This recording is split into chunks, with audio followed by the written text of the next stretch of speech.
All right. So, thanks for joining in, guys. I wanted to close the garage door here. This one doesn't like... There we go. All right, cool. All right, so wanted to take a second and talk about skip tracing. That's like the hot topic these days, right? Skip tracing and cold calling and locating people. And there's a lot of companies out there that do that. And in my conversations with some people, they're like, oh, this vendor sucks and this one's good and blah, blah, blah. But in my experience, I have some experience with skip tracing.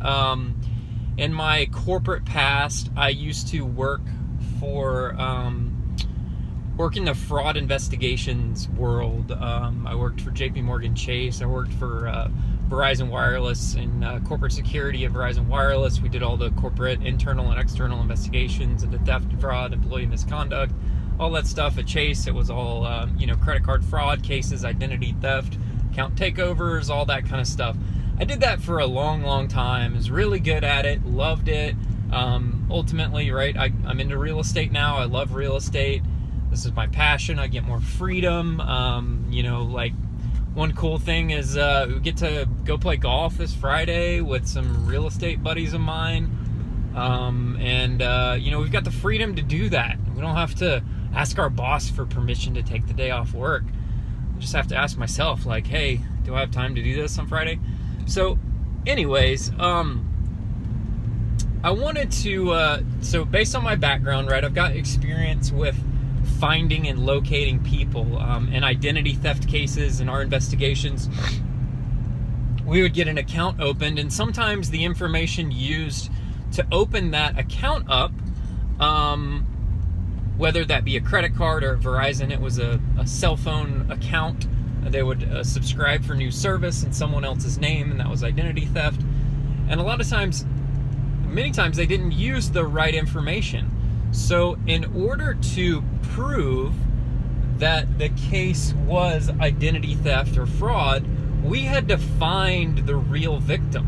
We had to go find them and call them and make contact with them and have them confirm that, hey, I didn't open this account, right? Because you can't just go off of face value, off of what's on the surface. And I think that's why in the real estate realm, a lot of people, going out of my neighborhood here, a lot of people say, oh, this vendor sucks and this vendor's better and blah, blah, blah. Honestly, all these vendors are pulling their data from the same places. They might buy it from a data reseller who buys it from this other source, but then this vendor actually goes straight to the source. I've used, in my experience in my past, we use LexisNexis Accurate, which is like the Mac Daddy of like skip tracing software to like find people. And then there's like TLO, and then there's, in the real estate realm, we've got Skip Genie now, we have IDI. There's all these different vendors. Everybody basically buys all their data from the same place. It's nothing new. It's just displayed differently in the UI, the user interface of the end product. And the important part is to be successful at skip tracing, which is locating an individual, finding them, finding phone numbers for them. And here's another thing, right? In my experience, finding a valid phone number is difficult because a lot of times the mobile numbers are not available to the public. Having worked at Verizon for years, that information is not shared it's not the only way someone's mobile number can get associated to their identity as if they have used that number in other places. For example, maybe they set up a water bill, maybe they posted it online, right? Along the years, that number became associated to them. But the skip tracing numbers, or the skip tracing vendors, are not going straight to Verizon and AT&T and T-Mobile and saying John Smith has number 770-222-8811. They're not doing that. They can't do that. All that information is private. So what they're doing is they're going out to all these data vendors that sell this data, who can say that, okay, with some certain degree of confidence, we know that 770-222-8811 is associated with John Smith. And there's like a confidence, like, so based over a certain confidence level, they'll say, okay, this might be associated with this person. Okay, so that's where the ambiguity comes from, numbers being valid. And again, I'm just speaking based on my experience, having done this for many, many years, when I worked in fraud investigations, trying to find people. And what I found is it's hard to find cell phone numbers.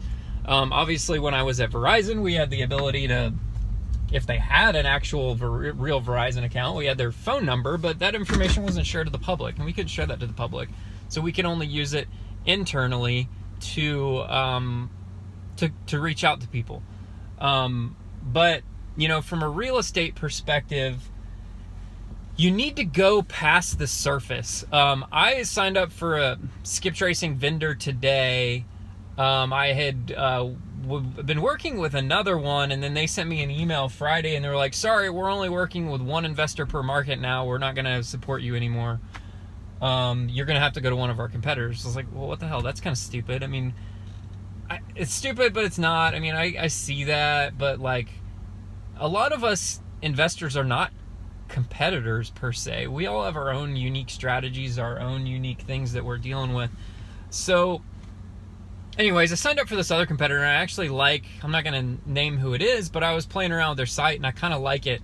And the reason I was playing with it is because I was driving for dollars yesterday. You may have seen my Facebook Live, and I located some houses, and I located one particular house that was in really bad shape. It didn't look like, you know, the vegetation was like so overgrown. I mean, literally, the only thing holding the vegetation further back was like the driveway, and it can't grow on concrete. So like, you could see the garage doors, but like the front path was like overgrown. Everything was overgrown. In this neighborhood, 95% of the people in this neighborhood take good care of their homes.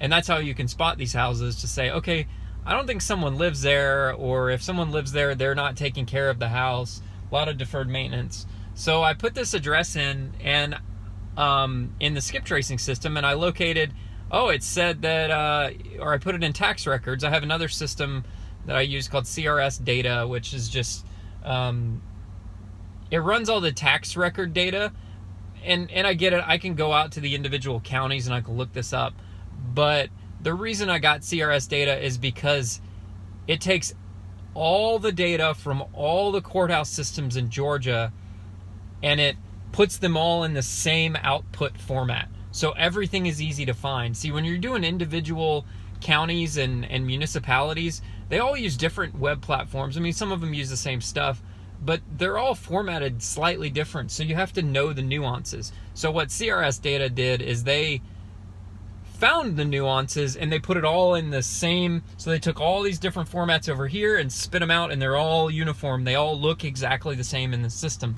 So you can search by county and by name and by address, and you can actually get the same output, and it'll give you all the details about the property. The mailing address is always in the same area. Everything is uniform, and that's what I like about it. It's worth I think for the whole state of Georgia, it was like $1,200 a year to have a membership to this, and it's totally worth it. Finding people in that. So anyways, I found this address. There were two names on the property address, and the mailing address was the same as the property address. So I threw the property address into the skip tracing system, and boom, the first guy showed that he died in 1980, in the 80s. They bought this house brand new in 1985 from the builder developer, and they've lived in it ever since. He died in the late 80s. I think it was like 87 or something like that.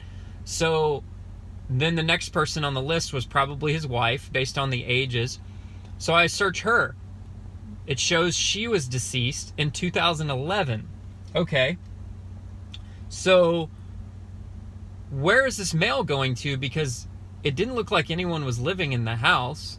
So then I'm like, all right, well, let's find the relatives. Let's go one layer deeper. So I searched, and I found possible relatives. I found one that maybe their son, it shows as deceased. He's passed away. And then I found their daughter. She lives all the way across the country in Oregon. Okay? So that means that, all right, so I've got this person, it's possibly her. So then I said, all right, they passed away. Let me go search the county probate records, because in Cherokee County you could do that online.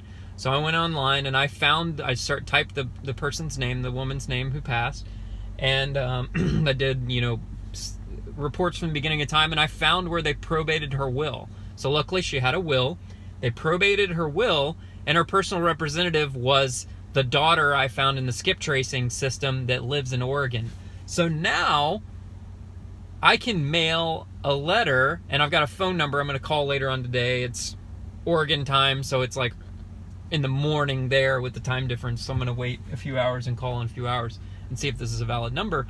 But now when I mail I'm going to mail to Oregon, because she's the personal representative of the will, so she's the person who makes decisions. If I mailed to the mailing address on tax records, maybe someone's checking the mail, maybe not, maybe they know someone locally, but chances are they're not going to ever get that. So I need to mail to Oregon. So I'm going to send a letter to her in Oregon and try to locate her. So you've got to go one step deeper. And especially when you're doing probate stuff, you've got to find the family and send the information to the family, because a lot of times they're not getting the information or the mail. So before you judge a skip trace vendor, you need to be going a step further and looking a little bit deeper. Now, also to rewind and say, okay, if someone says, well, Brad, you shouldn't be doing this, you're absolutely right. I shouldn't be doing this. I'm doing it today because I'm learning how the system works. And as I'm doing this today and researching all this, I'm recording screenshot videos and documenting a process on how I'm digging deeper into this. And I'm going to hire a special person to do this probate stuff for me. I'm actually going to hire someone that I used to work with in the past, because I know they have that investigative mindset and they can dig deeper and they don't just take things at face value.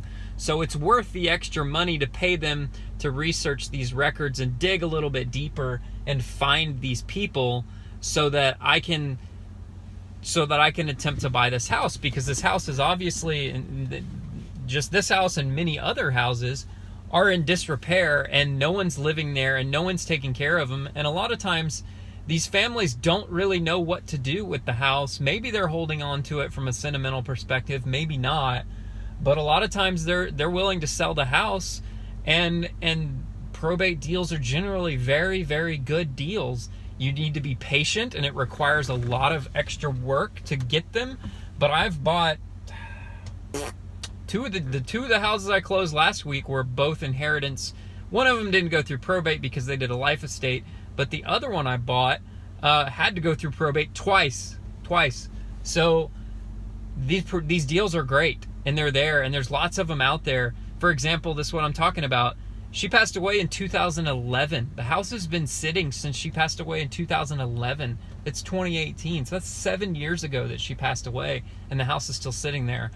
There's another one I've been trying to reach out to this family, and I've been sending them letters and trying to get in touch with them, and maybe eventually they'll call me, but I got to keep trying. I got to keep doing it. Their house is in disrepair too. It's over near my in-laws' house in Roswell, Woodstock area, and I've been trying to locate them, because this house, I need to buy it because it's in terrible shape and it's a perfect deal, but it's in a really nice neighborhood. So you renovate that, it's a slam dunk home run deal. So anyways, dig a little bit deeper. Don't take things at face value. Just investigate a little bit further, and the rewards will pay off. So thanks for joining me today. I'm approaching 15 minutes. I don't want to go over 15 minutes on the video, but thanks for joining in today. I wanted to, throw that tip out there. So y'all have a nice day. I'm going to run into Kroger and get some lunch and something to drink. So have a great day.